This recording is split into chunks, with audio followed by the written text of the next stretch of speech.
and welcome to another episode of Star Wars Doctrine. We're doing our If I Could Change One Thing series right now, where we take a look at all of these Star Wars films and break them down and see if I was in charge and able to change one thing about the films, what would it be? Just one thing. Just one thing. So I'm here, Logan Schultz. With me as always is Cody. That's me. So we're going to be looking at A New Hope today. Yep. And let me tell you, this one was... we just finished the prequels, and this seems a lot harder. As much as we love the prequels, there's definitely easy things to kind of nitpick at, but the original trilogy's been harder to write. Well, in the prequels, sometimes it was like, if I can only change one thing, what would it be? Like, I have to narrow it down to just one? No, but on the originals, it's like, it's hard. Sometimes it's hard to come up with one. Right, and of course, like, the love for Star Wars is strong, but just looking at, there's a few things that, as these stories have evolved across these 42 years, there's different parts that maybe fit a little better now with more information from the previous films or from the novelizations, from the cartoons, etc. There's so much more information. True. So being able to maybe make things a little more cohesive, or, occasionally you wrote something and it was really cool then, but might need to be changed now. Or maybe it was bad then. Yeah, definitely. So with that, we're going to take a look at A New Hope, of course, the first Star Wars film ever written. And... who goes first? Do I go first? I think you get to go first. I talk first? Who talks first? Me first. So for me, the one thing I think I would change about A New Hope is just some of the emotion that I don't feel was conveyed. And I know I've seen people talk about this before, right. but like the number one that always bothered me was just that Luke doesn't seem to grieve at least long enough or deeply enough Aunt Beru and Uncle Owen's death. Like if you saw the people who raised you, like he knows no other parents. They are his aunt and uncle. He knows they're his aunt and uncle. But you saw them just straight up bonfire roasted. Like Barbecue Beru. Barbecue Beru. I haven't heard that one before.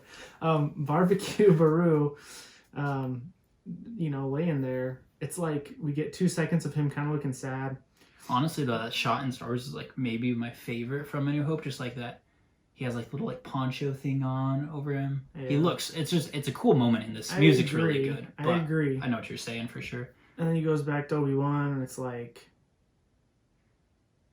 okay, want to go find I got nothing else here, so guess I'll come with you and be a Jedi. Like he does say it sadly. Like it doesn't. It's not like he's like, sweet, I get to leave now. Yeah. Oh, like father, like son. Exactly. But I just thought, number one, I would have liked to see some more grieving there, some more of the toll it would take on him, right? Okay. And so then, in that same regards, when Leia watches Alderaan get blown up, it's like very much the same thing. And going back, and this is one of those things that as we've added more to canon and everything, and as we've gone back and done the prequels, novels, it just makes it even worse for me because I've some of my favorite books have been the books about Leia. Right. And it's just like Leia, Princess of Alderaan, takes place mostly on Alderaan. Right. And it's just this like how much she loves her planet, how they're just this amazing people, and like, yeah, her parents and her don't always see eye to eye, but there's just a very, like, at the end of the day, it's all love and it's all just, anyways, just a great place. It's just an incredible planet. To meet Bail Organa in episode 2 and 3. Bail Organa's cool. He's a cool side character in the prequels, and he's blown up. Yeah, and it's like, you don't see, and I get it, like, she's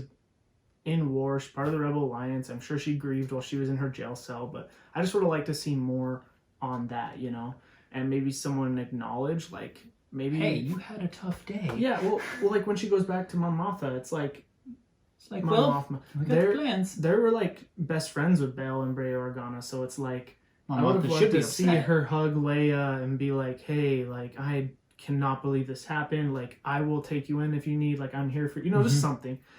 And then the other one would be like Luke and Biggs, like we talked about. Biggs Darklighter is one of his friends from Tatooine. They threw Womp Rats together, right? Anyways, Womp Rats.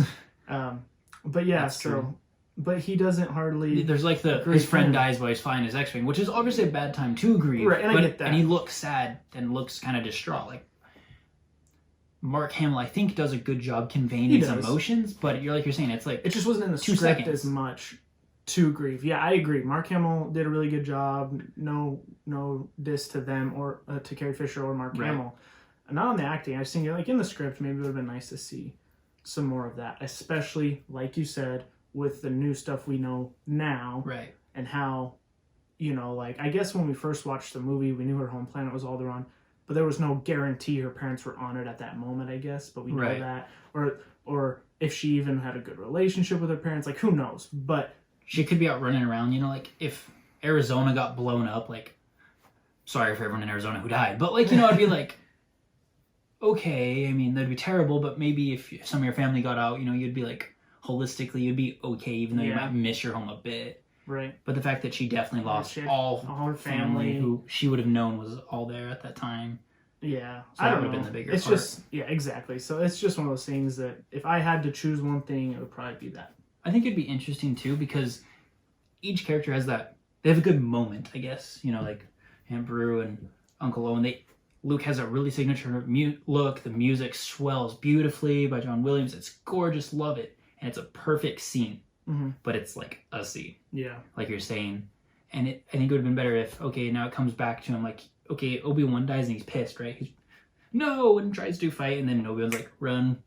Yeah. Run, Luke, come on. And then he's grieving again on the Falcon. So, like, I think something like that where, like, Emperor's death hits him again. Yeah. Or Biggs' death hits him again. Or Leia's kind of like you said, if she met with Mon Mothma and there was, like, the big hug. Right. Like, it'd be, okay, yeah, she did lose her planet and she was upset then, but here's again, it's still a thing. It was actually, because now you just say that, I think that's one I've seen people talk about, well, looks like Luke grieved old Ben Kenobi more than he grieved his family, or things like that, which, whatever. It's not like he spent all that time. He's just like, I can't believe he's gone about Obi-Wan. And it's like... And I guess, honestly, that might be more impactful, like his parent, or his adoptive parents, basically, died. Yeah. But luckily, he had this guy who's kind of been raised with him, around him. Like, his, basically, Obi-Wan, I feel like, is kind of like an uncle figure in his life.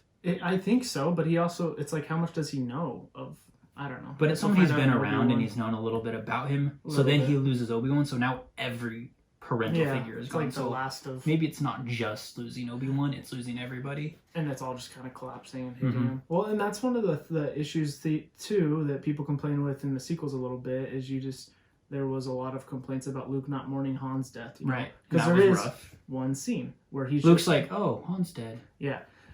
And so, I don't know, it's just interesting, because it's like, it's almost similar in a way. That's kind of an interesting point. I agree. I guess Luke just sucks at mourning.